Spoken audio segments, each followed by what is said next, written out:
Hey guys, Norman Bush here, welcome back to the channel. And today we're going to be talking about Endgame, because there's been a lot of debate about Endgame and Rise recently. And if Rise actually has an Endgame, what is a good Endgame, and should the next Monster Hunter start with an Endgame, and so on. So let's get into this.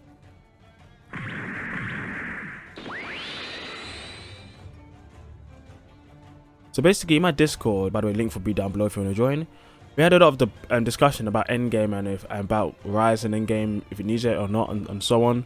I believe Rivarian did a video, or he did a video, but he also made some tweets about Endgame, which caused a bit of controversy and debate throughout the community. And I think not many people are doing Endgame justice in the conversation of actual what Endgame is and if Rise has an Endgame or not. So I'm going to be breaking it down in this video. So first of all, there's two things we have to answer. Okay, firstly, what is Endgame? So I've seen a lot of different discussions on what is the end game, and mostly what I can see from people saying is like going towards the end of the game is some type of system or many systems which can lead the user to want to keep playing. There's a lot of replayable capabilities, a lot of replayable content, or maybe just a lot of content in general that they can bolster up. They can use a lot of their skills that they've learned throughout the game and push themselves to the metal and nearer to the end of the game. It doesn't necessarily have to be very difficult. It can just be something that they have to grind, and something more to do when they get to the end of the game after the initial parts of the game is finished. So, for example, if you're playing a game, an RPG, you've gone through the game, you've gone through the story, and then at the end there's a dungeon that you can go through. There's a couple of dungeons that only open up after you've pretty much finished the story, and there are in the dungeons, new content and new difficulties, things are unlocked. So that would be classed as end game. So coming on to Rise, does Rise have the end game? Is the first we have to define. And the truth is, Rise does have an end game. If someone that says Rise doesn't have an end game, they're not looking at it by the definition of what end game is. But because Rise does have an end game, that doesn't mean it's necessarily a good end game. That's why we need to actually separate the conversation, because there's many different conversations going on here, and people aren't really taking it seriously. So firstly, Rise's end game, is it good? Well, does it have an end game? Yes, it does have an end game. You can farm talismans, and talismans are given to you by melding them, by using monsters' materials, and yeah, that's the end game. That is pretty much what you can do at the end of the game. There's not much more armor to get, there's no more tiers and stuff, so that is the end game. Now, then it brings the question, is that end game a good end game? Well, I guess there's a couple things you have to do here. First, you have to compare it to the previous games of end game. So, for example, if you're going to compare it to, let's start from the beginning of more recent Monster Hunter. So, for me, I started in Try, so I'm going to start there. In Try and Free You, Endgame, there wasn't anything outside of the usual. There's a lot of monsters to fight, a lot of quests. And in End of G Rank, there was a lot of those higher tier quests where you have 5 or 4 monsters, and a lot of amped up monsters. There was no system in Free You for G Rank. What's it called? For endgame. The endgame was talismans. You do quests, you would get talismans from doing the quest, and hopefully you can get a really good talisman. In Try, which is a base game, which is high rank only, it's even worse, of course, because there's only like 13 large monsters or 17 large monsters in the game. Not many at all. Going on to For You, we didn't play 4, so our reference on that one is different because that was only for the East, for Japan. But going for You had an end game. It had a guild system where those guild cards that you would level up. It's allowed you to fight different monsters at high levels. You also had the random weapons that you could also have unlocked. And the more you do, I mean, some of the weapons are really good, but it's random, isn't it? So sometimes you might not get the good one you want, but sometimes you may get. So that's some type of end-game capabilities there. Also, of course, it had talismans as well, so that adds on to it too. So it had multiple things there in endgame. And of course, because of the game is adding on from the previous games, Monster Hunter 4 had around 70 monsters, so it had a lot of leverage there for the monster variety and monster count. Going into GU, now GU they had different types of endgame. I guess traditionally GU doesn't actually have much of an endgame unless you actually go for the Devents. Now Devents are the monsters system where there's some monsters in Devents have like 15 different quests, or 16 if you count EX. But in G rank they have 5 quests, or 6 if you count EX once again. But every quest you get tickets that you can level up the armor and weapons of the monster to make it stronger. Now I would classify that as endgame, as it's replayable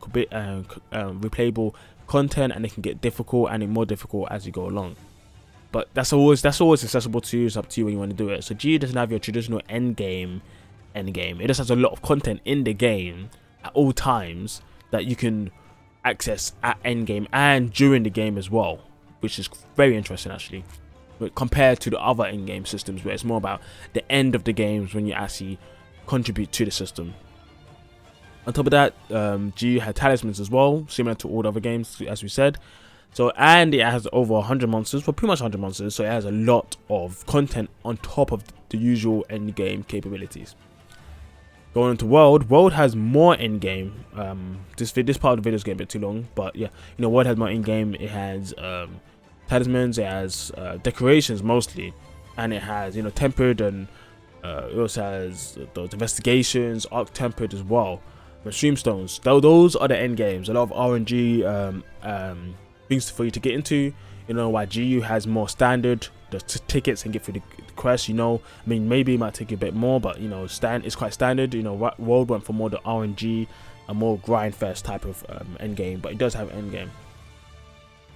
So compared to Rise, Rise only has an end game on the talismans, not on any other type of plane. Plus, Rise has many less monsters as for you and GU as well, because of the fact that the game's, you know, Rise is a built game just for this engine alone, and other games had other games in the engine built up before to add up to the monster count. So I think we've established there that yeah, Rise definitely doesn't have as much as an end game as some of the other games, but we can understand some ways why. But let's get into if it actually needs an end game or not, because that's another discussion. Some people have been saying that Rise doesn't need an end game. We don't need an end game. And also for base game, we don't need an end game. There's, you know, different topics, different arguments. And I think that, you know, Monster Hunter doesn't need an end game, but I think the games would benefit more by having an end game than not having an end game. Because the people who actually want to invest themselves in the end game can play the end game, and the people who don't, they don't have to. That's the main difference, you know. At least the option is there. Maybe it's not the best system in the world, like in Worlds, or any of the Monster Hunters. They haven't been the best system. You know, GU's system was too many hunts you had to do. At least it was there. So if you wanted more to do, you had the more to do. In Rise, you don't have that more. So that is a problem for people when it comes to the end game. So I think that kind of leaves it there. You know, there's a lot of people are they're having a lot of weird arguments on this, man. I think it's a non-starter. There's not much arguments to have. I think it makes sense to want an end game. Doesn't need it. Possibly yes. Some people need it, some people don't, but it's better to have it regardless because of those cases.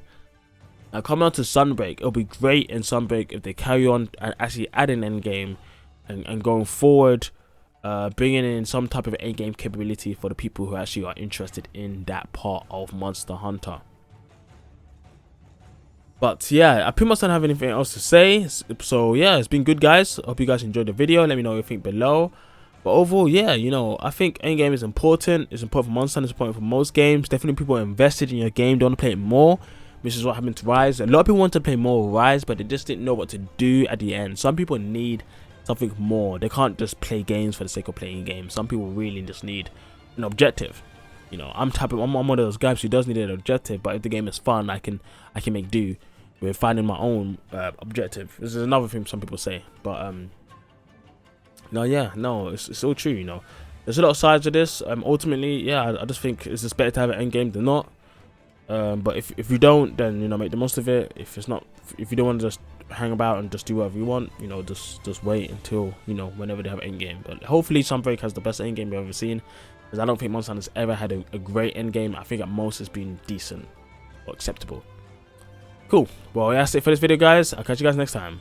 See you.